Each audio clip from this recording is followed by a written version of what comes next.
King of the Hill battle between Undying Dynasties, deploying everything first. They have a lot of ambushers. And here is the Lord, the Pharaoh, with a battle Sphinx to the side.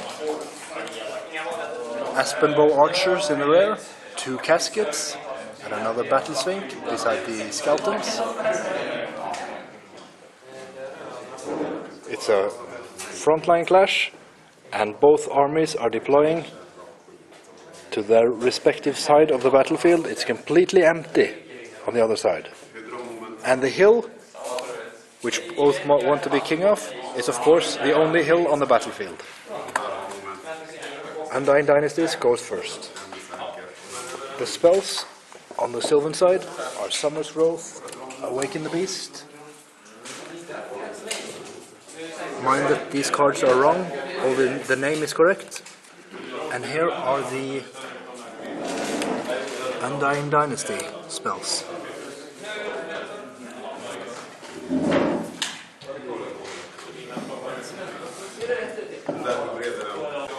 Vanguards on the Sylvan side.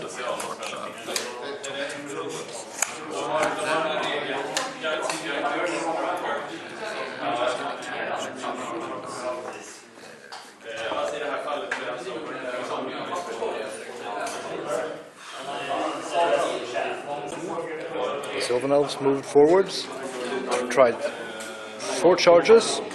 The Kestrels failed charging the Casket on a 9 charge. The Forest Rangers did 1 wound on the Battle Sphinx and were killed outright themselves. The Eagle tried to chaff the Pharaoh Lord, and these Wildhuntsmen got into the other Battle Sphinx, which will resolve soon. These Wildhuntsmen failed a very short charge against the Pharaoh.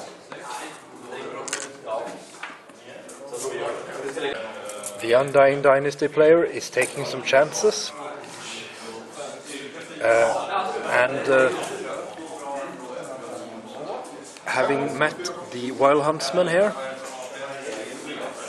it lost all wounds but 1 in the combat. The Pharaoh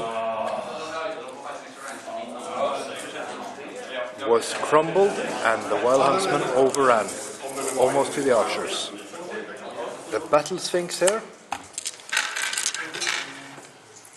failed its redirect after charging the Eagle, which was fleeing and now fleeing onwards, while the other Battle Sphinx, and I might have misrepresented them in the report just a moment ago, both the 2 50 times 100 bases were Battle Sphinx.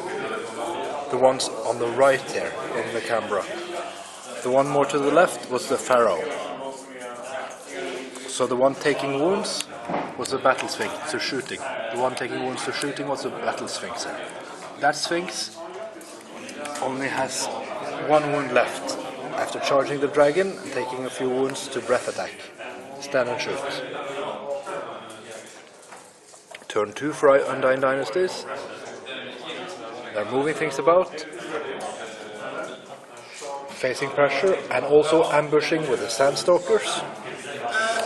So there's a strong unit on the battle where the Undying want them right now. There's also a stalking skeleton unit here. An ambushing unit. Ambushing, stalking skeleton unit.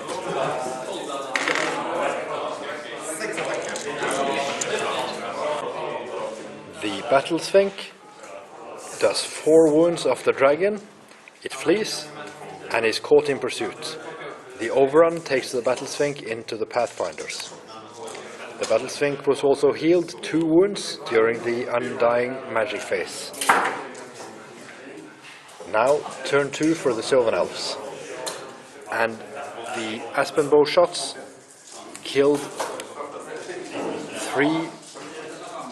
2 Wild Huntsmen and the Apprentice. So there's no magic left on the Sylvan side of the battle, except tree singing, of course, which will be decisive. The Wild Huntsman charging the side flank of the Sphinx killed it.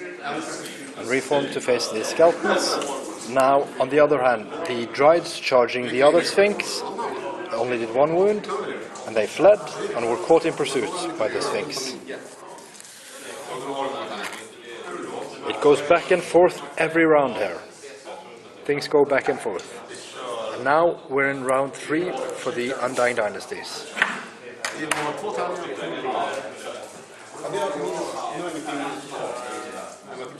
The Sylvan army is facing in every direction, and the Undying Dynasties are spread all over the map.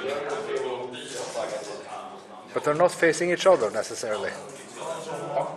Här har vi Jarl efter en hård match mot Undying Dynasties. Det som är kvar på brädet är nästan ungefär alltihop av mitt förutom en Sphinx och en Guardian. Taktiken med Undying Dynasties som jag kör dem är mycket ambush. Och det känner mig väl här också. Man kan schaffa med det om man önskar. Eller bara dyka upp och skapa allmänt kaos. 2 caskets gör också motståndaren alltid nervös. Så att de släpper buff-spells. Som är den sanna crème de la crème egentligen. Det är ungefär min tanke. Tack för mig. This round turned in favor of the Undying Dynasties. They got combo charged. They were charging the Blade Lancers in the flank. The Kestrels charged them in the rear, but they won combat by 4, and both Sylvan units fled. The Blade Lancers off the table, the Kestrels fled and decimated. The Wild Huntsman charged this unit of skeletons, and the Wild Huntsman still stands against the skeleton archers there. The skeletons charging the Wild Huntsman lost 10 skeletons, and then 8 crumbled or something, so there are 2 skeletons left. Now in their turn number 4, I think, the Undying Dynasties are charging the Sphinx into this Wild Huntsman, not learning their lesson.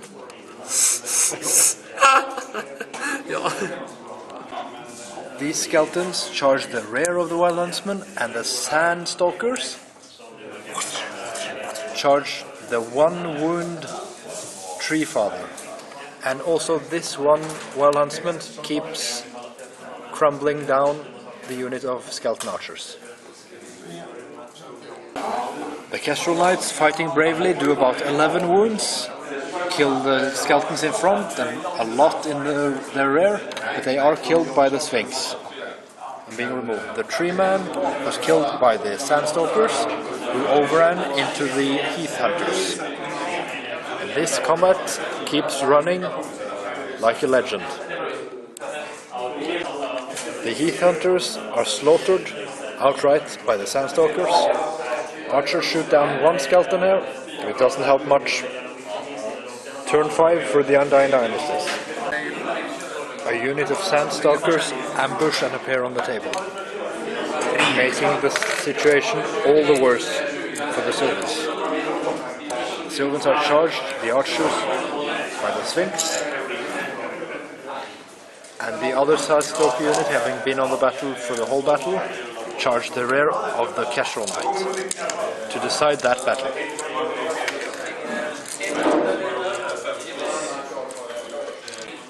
All the archers are killed in the combat. The Sphinx restrains. Now there are only Spare Elves left after the Wild Huntsman died in the combat, actually to the archers' attack, before the Sandstalkers struck.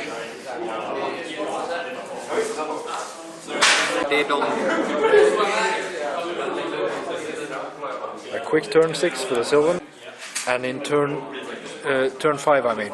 In turn 6 for the Undying Dynasties, everything is charging the Spare Elves.